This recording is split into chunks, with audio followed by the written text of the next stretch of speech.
الحمدللہ الحمدللہ نحمده ونصلي ونسلم على رسوله الكريم اما بعد فاعوذ باللہ من الشیطان الرجیم بسم اللہ الرحمن الرحیم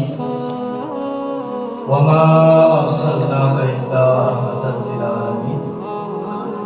صدق اللہ مولانا العظیم وصدق رسولہ النبی الامین المکین الکریم ونحن على ذلك لمن الشاهدين والشاكرين والحمد لله رب العالمين يا صاحب الجمال ويا سيد البشر يا صاحب الجمال ويا سيد البشر من وجهك المنير لقد نور القمر لا يمكن الثناء كما كان حقه بعد از خدا بزرگ توئی قصہ مختصر ان اللہ و ملائکتہ یصلون علی النبی یا ایھا الذین آمنوا صلوا علیہ وسلموا تسلیما۔ میرے سامنے کرام میں اور آپ آئیے سب سے پہلے آقا نامدار مدینے کے تاجدار دونوں عالم کے مالک و مختار کی دربار گوہر میں حضرت درود السلام کا نذرانہ پیش کری۔ پڑھی میرے ساتھ الصلاۃ والسلام علیکہ یا سیدی یا رسول اللہ وعلی آلک واصحابک یا سیدی یا حبیب اللہ الصلاۃ والسلام علیکہ یا سیدی یا رحمت للعالمین وعلی آلک واصحابک یا سیدی یا محبوب رب العالمین۔ اللہ تعالیٰ کی حمد و ثنا اور حضور پر نور شافی یوم النشور احمد مجتبی محمد مصطفیٰ صلی اللہ علیہ وسلم کی دربار گوہر میں ہدیہ درود و سلام کا نذرانہ پیش کرنے کے بعد یہ نہایت ہی واجب القدر سامعین کرام السلام علیکم۔ جیسا کہ آپ سب کو معلوم ہے کہ یہ ماہ ربیع الاول کا مہینہ ہے، اس میں حضور صلی اللہ علیہ وسلم کی ولادت ہوئی، تو حضور صلی اللہ علیہ وسلم کی ولادت کی مناسبت کے بارے میں آج اس محلے کی مسجد میں محفل منعقد ہوئی۔ اللہ تبارک و تعالیٰ سے دعا ہے کہ اللہ تبارک و تعالیٰ اس مسجد کو ترقی نصیب فرمائے اور محلے کے لوگوں میں شوق و جذبہ پیدا فرمائے۔ سامنے کرام اللہ تبارک و تعالیٰ نے اشرف المخلوقات انسان کے لیے بے شمار نعمتیں پیدا فرمائی ہیں۔ اللہ رب العزت کی ہر نعمت ہمارے لیے رحمت ہے اور اللہ رب العزت کی ہر نعمت ہمارے لیے ہماری زندگی کے لیے آرام اور بہترین کا قابل قدر ذریعہ ہے۔ سامنے کرام مختصر سا وقت ہے، اس میں آپ کی حاضری کو سمیٹتے ہوئے چلتا ہوں آگے۔ سامنے کرام یاد کریں وہ وقت جب حضور کی بزم ہدایت سجی ہوتی تھی اور صحابہ کرام رضی اللہ تعالی حضور کے پاس اکبر کرام کے ساتھ بیٹھے ہوتے اور حضور کا دلائے کرم صحابہ کرام کو سلام کر رہا ہوتا۔ انہی بیٹھنے والوں میں سے ایک صحابی جو رولاتے تھے اپنے گھر سے ایک کنارے پر بیٹھ جاتے تھے، کبھی حضور سے کلام نہیں ہوئے، کبھی کسی سے بات نہیں کی، چہرے پر غم ہے۔ حضور نے پوچھا کہ کیا بات ہے، تم زیادہ آتے ہو اور خاموشی سے واپس چلے جاتے ہو، تم نے ہم سے کبھی ہم کلامی کا شرف حاصل نہیں کیا، بتاؤ کیا بات ہے، تمہارے چہرے پر کبھی مسکراہٹ نہیں دیکھی، بتاؤ تو صحیح کیا بات ہے، تمہارا دل زخموں سے چور چور ہے، بتاؤ میں دنیا میں دکھی دلوں کا سہارا بن کر تشریف لایا ہوں۔ اس نے کہا یا رسول اللہ صلی اللہ علیہ وسلم، یہ اس زمانے کی بات ہے جب آپ اس دنیا میں تشریف نہیں لائے تھے، انہی دنوں میں میرے گھر حسین و جمیل عورت سے شادی ہو گئی تھی، انہی دنوں میں میرے حسین و جمیل عورت سے شادی ہو گئی تھی۔ شادی کے بعد کچھ مہینوں بعد میں تجارت کے لیے سفر پر جا رہا تھا، تو میں نے اپنی بیوی سے کہا کہ اب تو میں کئی سال بعد واپس آؤں گا، میں تمہیں یہ نصیحت کرتا ہوں کہ اگر میرے بعد بچہ پیدا ہو تو اس کا اچھی تعلیم دلوانا، اگر بچی پیدا ہو تو اس کو زندہ دفن کر دینا۔ میری یہ غیرت برداشت نہیں کر سکتی کہ میری بیٹی ہو، اس کا کوئی شوہر ہو، میں داماد بنوں، میں اپنے سر جھکا کر نہیں چلنا چاہتا، لہذا تو اسے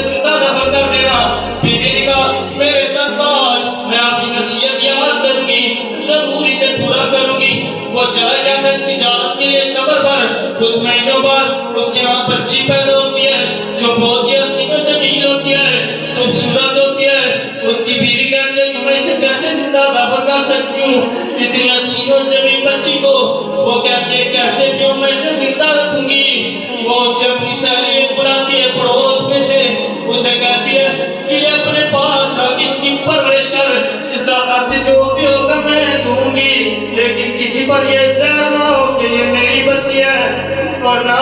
اس کا باپ اس کو اگر زندہ دفن کر دے گا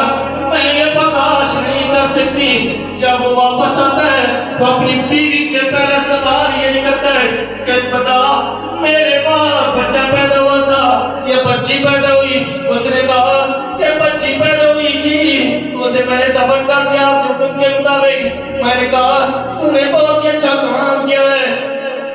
میں نے کہا کہ تو نے بہت ہی اچھا کام کیا ہے۔ کہتے یا رسول اللہ صلی اللہ علیہ وسلم میں رات بھر کھانا کھا کر سو گیا،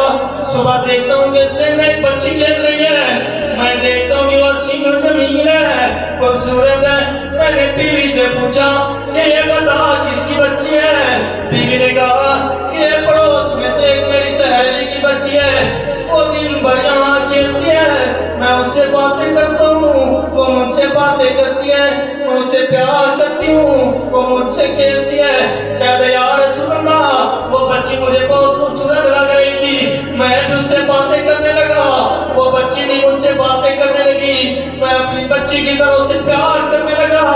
یا رسول اللہ ایک رات میں نے اپنی بیوی سے کہا کاش میری بھی کوئی بیٹی ہوتی، میں بھی اسے اس طرح پیار کرتا، اس طرح اس کے لاڈ و نخرے اٹھاتا۔ وہ بیوی جب دیکھا کہ اس بچی کی محبت میرے سینے میں بس گئی ہے، وہ عرض کرتی ہے اے میرے سردار یہ بچی کسی اور کی نہیں ہے، یہ بچی تیری ہے جس کو میں نے جنم دیا تھا، میں نے تیرے خوف کی وجہ سے اسے اپنی سہیلی کے سپرد کر دیا تھا تاکہ اسے زندہ دفن نہ کر دے۔ میرے سامنے کرام اتنا سن نہیں تھا کہ اس کے اندر نفس کا شیطان بیدار ہو گیا، اس کے اندر کا شیطان کہنے لگا کہ یہ بڑی ہوگی پھر اس کی شادی کرے گا تو، پھر تیرا داماد بنے گا، پھر تو سر اٹھا کر چلنے کے قابل نہیں رہے گا، لہذا اس کو ابھی دفن کر دے، ابھی بھی وقت ہے، ابھی وقت گیا نہیں، لہذا اسے دفن کر دے۔ یا رسول اللہ صلی اللہ علیہ وسلم رات بھر بستر پر کرنے بدل نہ رہا، میرے اوپر شیطان کا اثر ہیوی ہو چکا تھا۔ جیسے اس صبح سورج نکلا میں بچی کو لے کر نکل گیا، بچی پوچھے ابا جان کہاں لے کر جا رہے ہو؟ میں نے کہا بچی